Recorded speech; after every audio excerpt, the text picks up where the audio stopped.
So hi, good evening everyone. My name is Siti Shaliana binti Zana Abidin, and today I want to discuss a topic that might be a bit uncomfortable but is important for our personal hygiene and social interaction, which is body odor.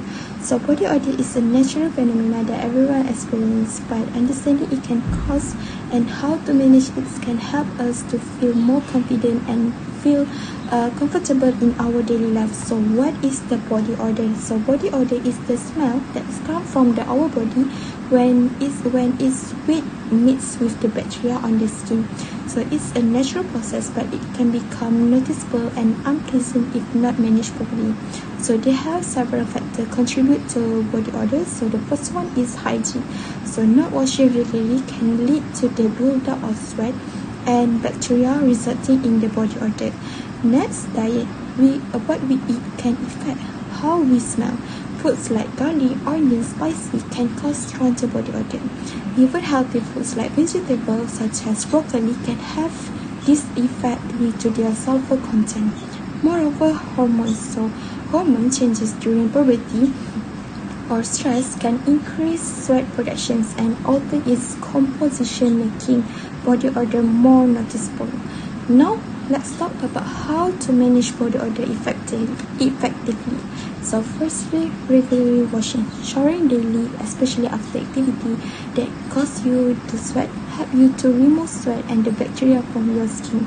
So pay special attention to areas prone like the sweating, like your armpit and the feet. So next, use deodorant. So deodorant masks body odors. Using this product can help you keep your feeling fresh throughout the day. Moreover, changing clothes regularly, especially underwear and the sock, it helps you to prevent the buildup of sweat and the bacteria. Lastly, shaving or trim your hair in areas like the armpit can reduce the amount of sweat and the bacteria that's reducing the body odor. So it's important to be aware of how body odor can affect social interaction. So here are some tips. If you notice someone has the body odor, approach the topic with sensitivity. So it can be a delicate subject, and being kind and respectful is essential. So pay attention to your hygiene habit and be proactive in managing body odor to show consideration for yourself and those around you. So in conclusion, body odor is a natural part of life, but it can be managed with a good hygiene practice. So healthy lifestyle choices and the awareness. So by taking care of your body, we can feel confident and comfortable in social situations. So remember, everyone experiences body odors, and there's no need to embrace. It's all about learning how to manage it effectively. Thank you for listening. Bye. Alright, let's get real here. In the era of the coronavirus taking over our world, who's really following the doctor's hand washing advice? Not many, right? No worries, we are gonna find out why it is so important.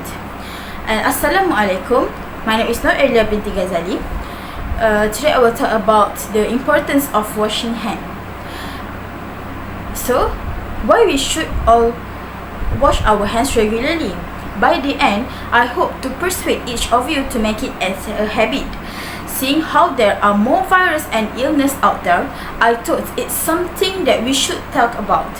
That's why I chose this topic.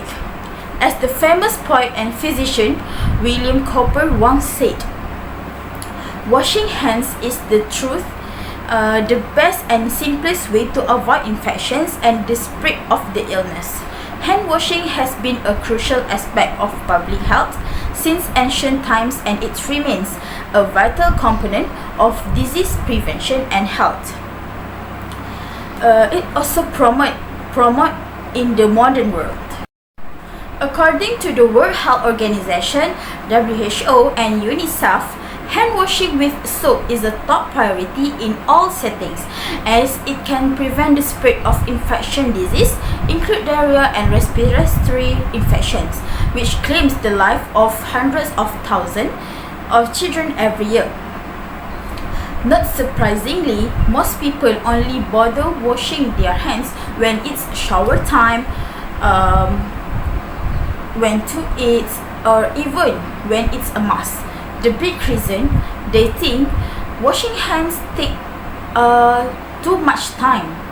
The idea of spending 20 seconds washing hands feels like a waste for them. So, why we need to wash our hands regularly? The problem of not washing hands regularly hits hard, especially for those with compromised immune system like children, babies, and the elderly. Especially our grandmother and grandfather. Touching them with unwashed hands increase the risk of disease like diarrhea and pneumonia. This is because not washing hands means germs transfer from hands to face and surfaces. Breathing or eating these germs can result in serious illness for us and others. Even a small amount of poop on hands has 1,000,000,000 germs. Moreover, when we don't wash our hands, germs can find their way into our food and drinks as we prepare or consume them. This may lead to illness for us or others, including symptoms like diarrhea. According to the Centers for Disease Control and Prevention (CDC), diarrhea and pneumonia are the major contributors to child mortality worldwide. The CDC also says that teaching communities about hand washing can cut down the number of people getting sick with diarrhea by 23 to 40%. It also lowers diarrhea in people with weaker immune system by 58%. So, if we forget keeping our hands clean, we might get diarrhea or pneumonia and give those germs to other people. Not washing hands regularly poses another problem. For example, it can make us fall sick. Consider the current global scenario with COVID-19 pandemic. Just by washing our hands regularly, we can actively contribute the virus. The pandemic is not over and we still need to be careful as COVID-19 is very dangerous to everyone. Hand washing is the key factor in preventing COVID-19. On the other hand, you can prevent these issues by always keeping your hands clean.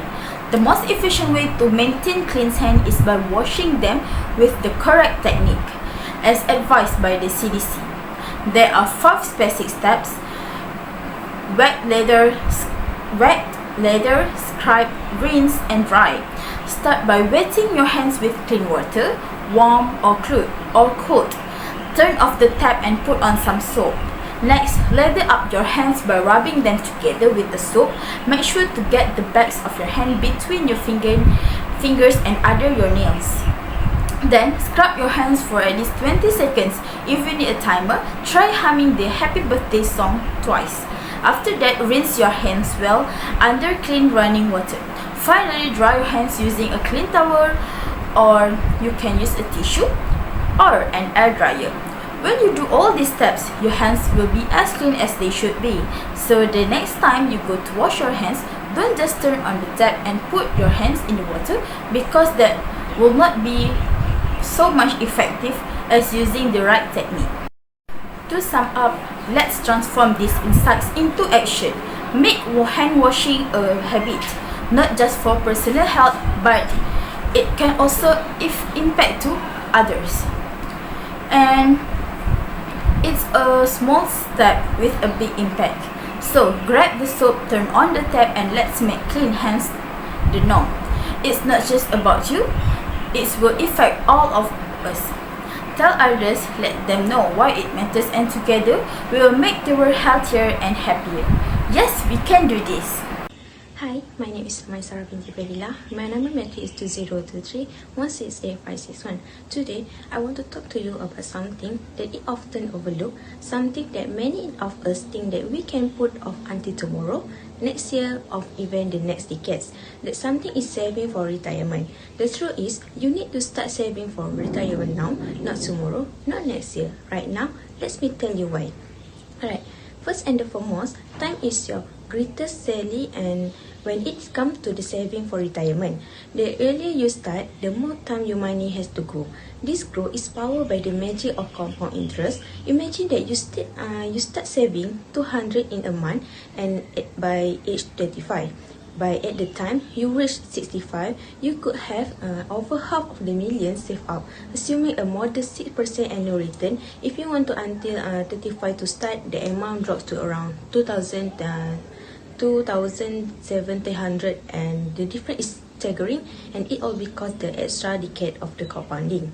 Secondly, consider the unpredictability of the life. We all hope for stable careers and also steady incomes, but the reality is that the economy downturns, health issue, or unexpected life event can happen to anyone. By starting your retirement saving yearly, you can create a financial cushion that can protect you against these uncertainties. Furthermore, retirement is no longer just a distant dream where you stop working and sit in the rocking chair. Today, retirement is a very vibrant phase of the life where you can pursue passion, travel off the world, or start new venture. But this dream requires money. Without sufficient savings, your retirement years might be filled with the financial stress instead of the joy and also freedom. Let's talk about the reality of the Social Security. Many of us assume that Social Security will be enough to support us in our golden years. Unfortunately, this is a risky assumption. Social Security was never intended to be sole sources of retirement income. It's meant to supplement your savings, not replace them.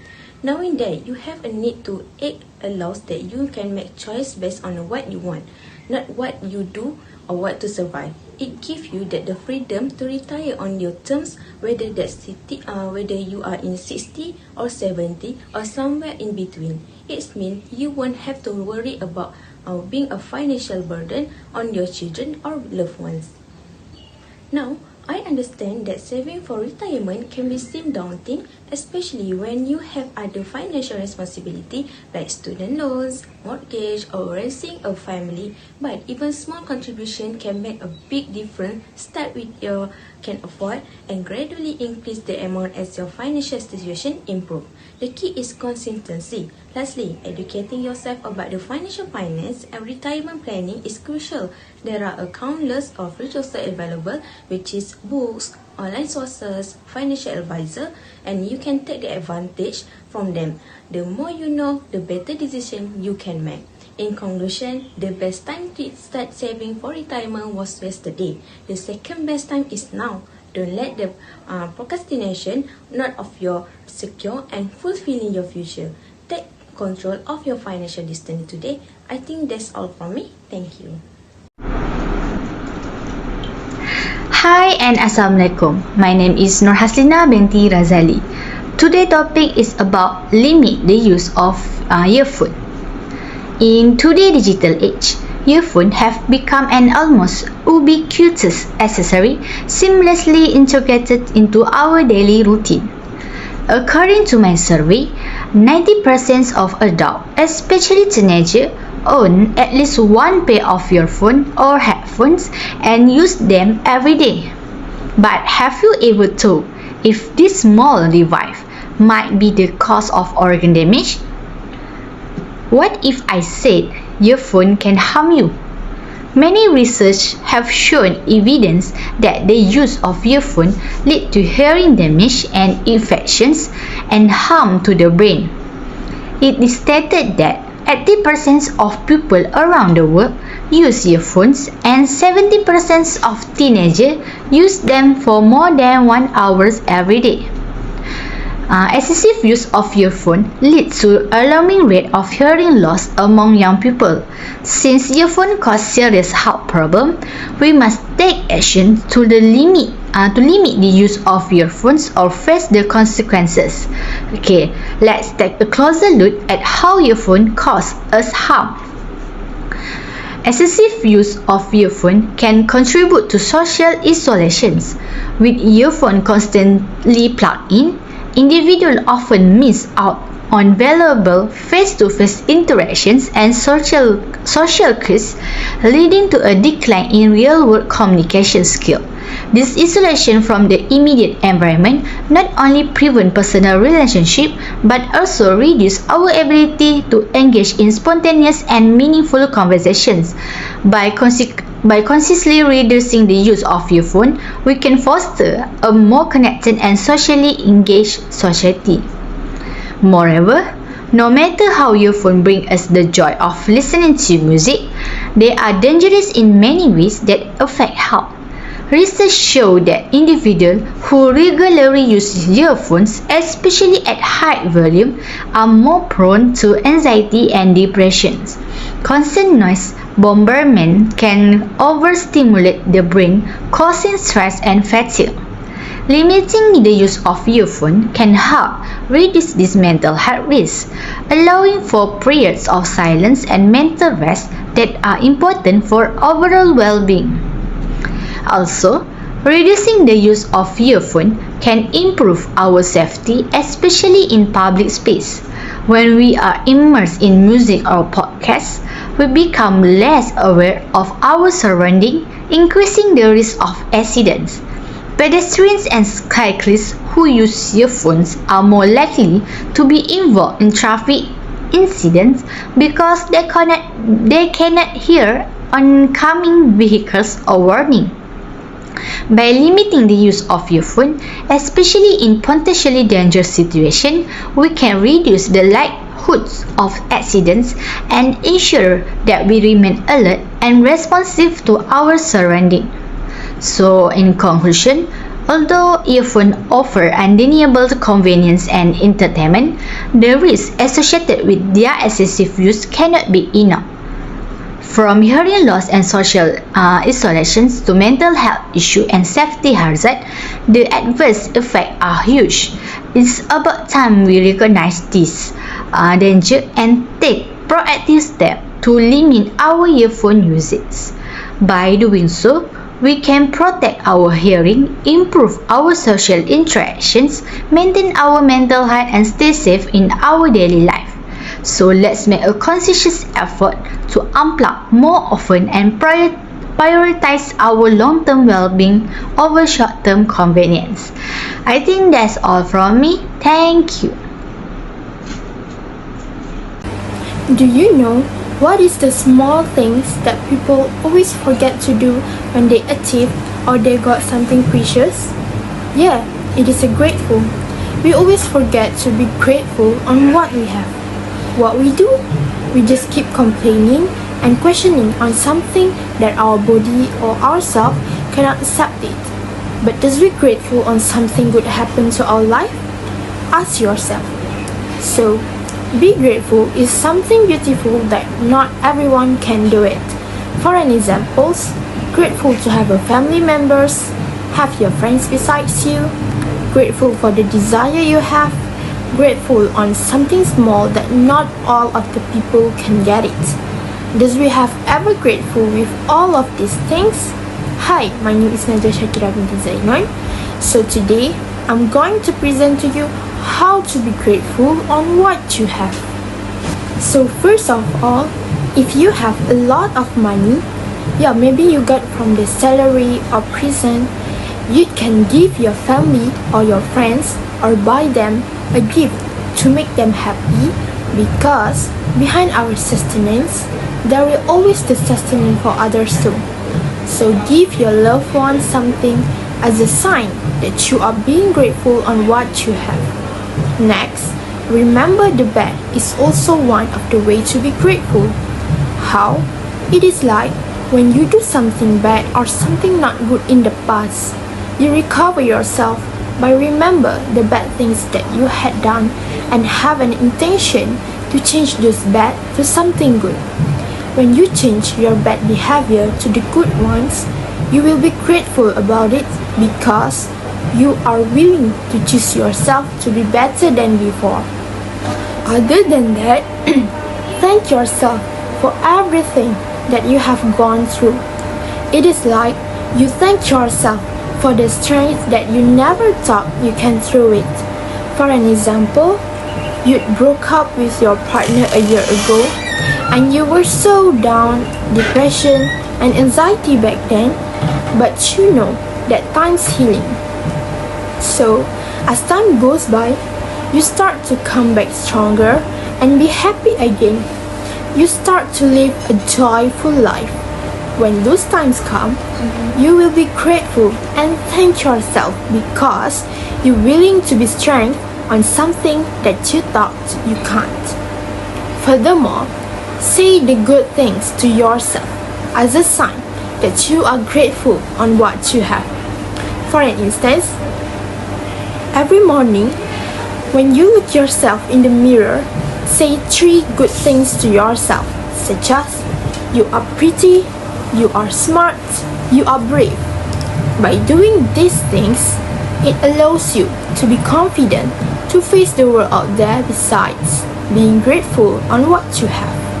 So to be conclude, when you are being grateful on what you have, it makes you live your life with a positive outlook and avoid the negative thoughts on your mind.